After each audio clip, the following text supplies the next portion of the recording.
Welcome back for another episode, and you think dry scooping your pre-workout is hardcore? Well, I'm going to go into Mike Mentzer's routine, and he makes that look like an absolute warm-up. This guy supposedly trained on heroin and had one of the best physiques in the golden era.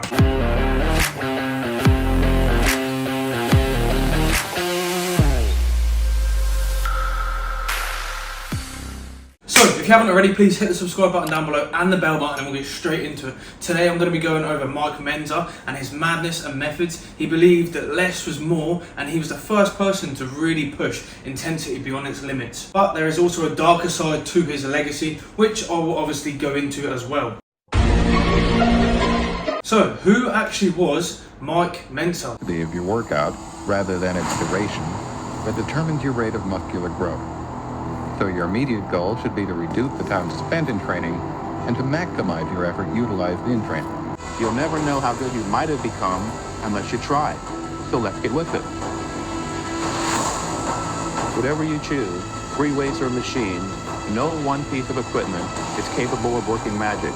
For optimal results, the single most important factor is intensity of effort.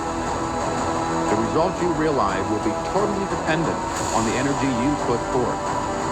So give it your all and realize your ambition. 1979 heavyweight Mr. Olympia winner. He is a massive icon in the golden era of bodybuilding. He had an awesome physique and is also known for his super high intensity training. He was known as the bodybuilding intellect or the intellectual bodybuilder, and he nearly had a sort of cult-like following. So the thing that everyone's came to the video for, using heroin. Yes, Mike Mentzer supposedly used heroin in his sessions to get the most out of his training.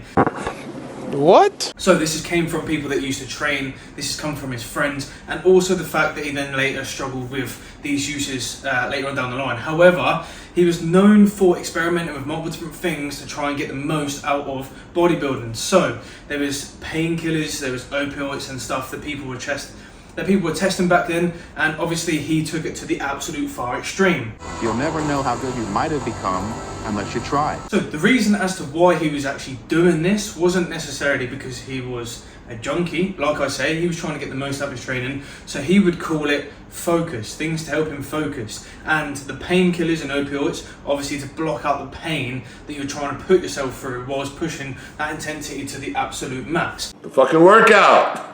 And the heroin was supposedly used to be completely concentrated throughout that period of time whilst you're in the gym.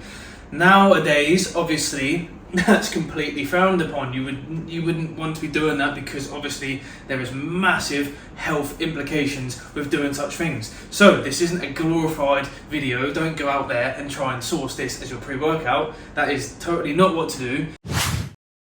So why did his regime actually work? How did he actually manage to build one of the most iconic physiques in bodybuilding still today using these things that he used? Because unless you live under a rock, you will now know that there is many different ways of training. The low volume, high intensity work, which obviously stems from Mike Mentzer's style sort of training. There is obviously the opposite of that, and doing the long sessions, 3-hour sessions, the 3 sets of 12, the intensifiers. There is so many different variations, and I think each one of them has their own benefits. Each one of them probably works for different people, and it comes down to what you enjoy and what you can get the most out of your body with personally. That was legitness. So in the mind of Mike Mentzer, he would do a maximum of 1 to 2 working sets per muscle group. So say if you're going in for a chest session and you're going on the bench, he would literally, I think he would still do some sort of a warm-up, but very small, and he would go straight into one set to absolute failure with many reps. So this would shock the central nervous system, paired with the drugs that he was taking, that then allowed him to temporarily increase that output through the roof and just hit that very high intensity. Of course, modern science, modern bodybuilding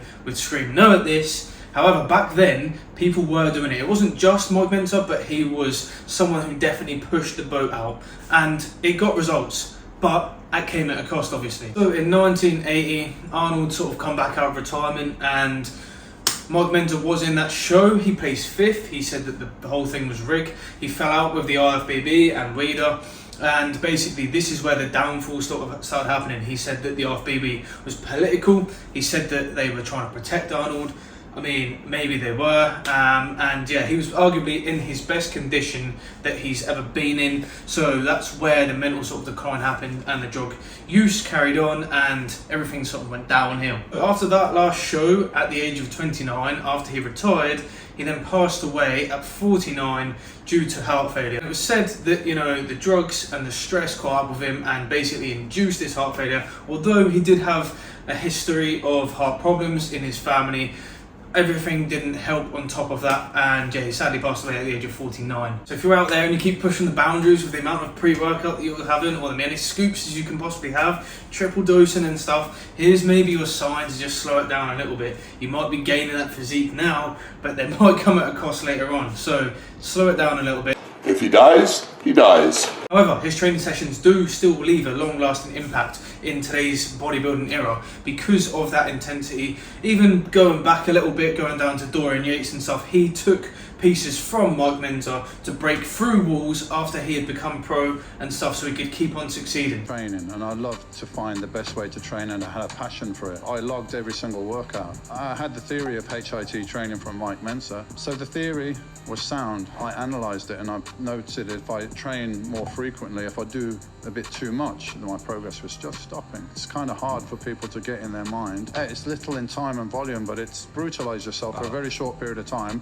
and then you let your body recover and overcompensate and grow, and that's the process. So his stuff is still very valuable. Many people nowadays will say that he was overtraining or he was undertraining. Let me know in the comments what you think. Do you think overtraining is even a thing? Do you think people in this day and age struggle because they're overtraining and not giving themselves enough recovery? Or do you think the opposite? Do you think that people nowadays aren't training as hard as the people back in that day? Let me know in the comments down below. So my final verdict of this video, I think Mike Mentzer was an absolute icon, and I think he created one of the most iconic physiques still. I think that his methods were pretty extreme, but again, there's always going to be people that are pushing that boundaries to the absolute extreme, and gave us the knowledge to then push the sport forwards and learn from his mistakes perhaps. But again, I think maybe he even had a better physique than Arnold. Bro, what are you talking about, man? I know that's controversial, but there it is. Just to end, do you think Mike Mentzer is a madman, or do you think that he's a genius, or do you think that he's both? You let me know in the comments down below. And if you want to see a video about Lee Priest and why Lee Priest fell out with the IFBB, because that is a pretty crazy story,